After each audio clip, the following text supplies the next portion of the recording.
Welcome back to Top Step Auto. Today we'll be talking about the brand new 2023 Honda Pilot. The trilogy has been completed. Honda has now showcased all their new SUV lineup for the 2023 model year. And what a year has it been. Also, there's a brand new redesigned Honda Accord. We will talk about that in another video. We are here to talk about the brand new 4th generation Honda Pilot, which has completely been redesigned inside and out. The new Honda Pilot is 2.7 inches longer in the wheelbase, approximately 3 inches longer in overall length. The rear track now is wider than the outgoing model, and most of those space and inches is in the rear legroom and in the third passenger row. And also in the rear cargo area, there's additional 6 cubic feet of rear cargo area when the 3 seats are up, giving a total of 22 cubic feet, which is one of the largest in the segment with all seats up. Honda has stated it's a new 3.5 liter V6 with now 285 horsepower and 262 pound-feet of torque, mated to a new 10-speed auto. More than likely, this automatic is coming from the Acura MDX. There is no hybrid option, just one engine across all 5 trim levels. The 5 trim levels now starts at Sport, EXL, Trail Sport, Touring, and Elite. In the new Pilot, there are now 7 drive modes, which include snow, sand, tow, and so forth, and the peak towing capacity is now 5,000 pounds. The base trim level, otherwise known now as the Sport, gets a 7-inch infotainment system, and all other trim levels going up gets a 9-inch screen, which is actually the smallest screen in this segment for a top-end elite model.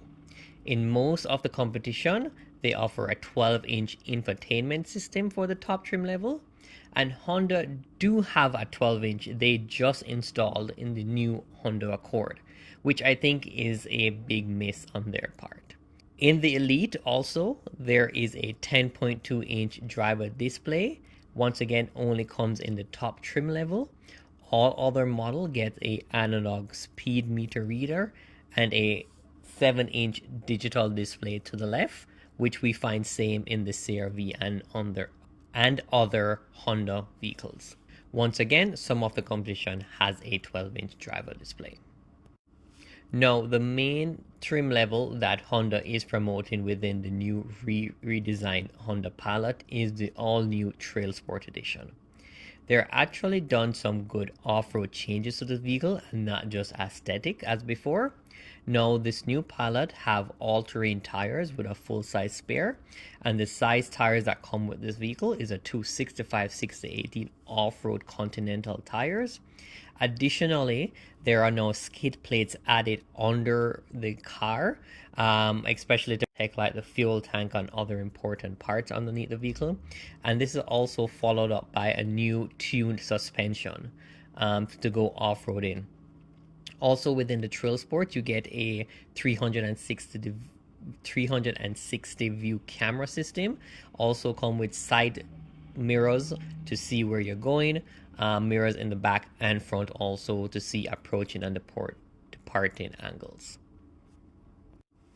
I now have 4 major gripes about the new Honda Pilot, which they could actually beat the competition. First, why is there not that 12-inch optional infotainment screen in the Elite model? It's not like they have to create a new wheel. They already have the product. It's in the Accord. They could have easily lifted it from the Accord and placed it in the Pilot. So I think right there, that's a bit of a miss, especially having a high Elite trim level. Number 2, to stand out from the Korean twins, which are the Kia Telluride and the Hyundai Palisade, I think they should have offered a hybrid system just like the new Highlander. I think it will give a more fuel efficient overall engine profile, and I think, to be honest, this I think should be an option just like how they have hybrid options within the CR-V range. Number 3, 2 takes on the rear taillight model. First, to me, it looks like an old Pathfinder design, which I'll get over and I'll get used to. But second, why isn't everything LED?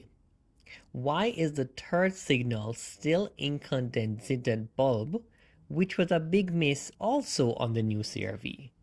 Why is Honda, I know they're cutting costs, but why not put an LED in these turn signals?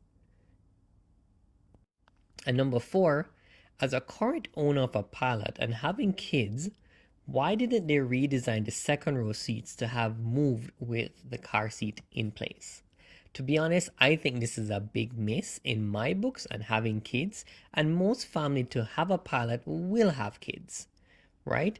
And in a few years, yes, they will grow the seat into a booster seat, but still, once again, you can't move it properly if it's anchored properly in place. Now, in the competition, the only other 3-row SUV that I know of is capable of this is the VW Atlas. I'm not sure if there are others in the market. If there is, please leave a comment below. Now, Honda, don't get me wrong, came up with a brilliant solution for this, right? But it's only offered in the Touring and Elite model. In these 2 trim levels, you can actually remove the middle seat in the second row and then transforming your vehicle from a 8-passenger into a 7-passenger vehicle. Hence, you can then walk through the 2 middle seats off the second row into the back row, which, to be honest, it's a game changer for every competition within the segment. No other car has this feature, which I think is brilliant. So they did see my issue, but their solution is on the higher trim level, which is fine. So if you want the versatility, then you just need to step up in the higher trim level. Now, from all these gripes, is this Honda still a winner among the competitors? I think the main factor when it comes down to it is price. Can the Pilot be competitive within the segment? Compared to the new updated CR-V and HR-V in the market, they are definitely a higher price point.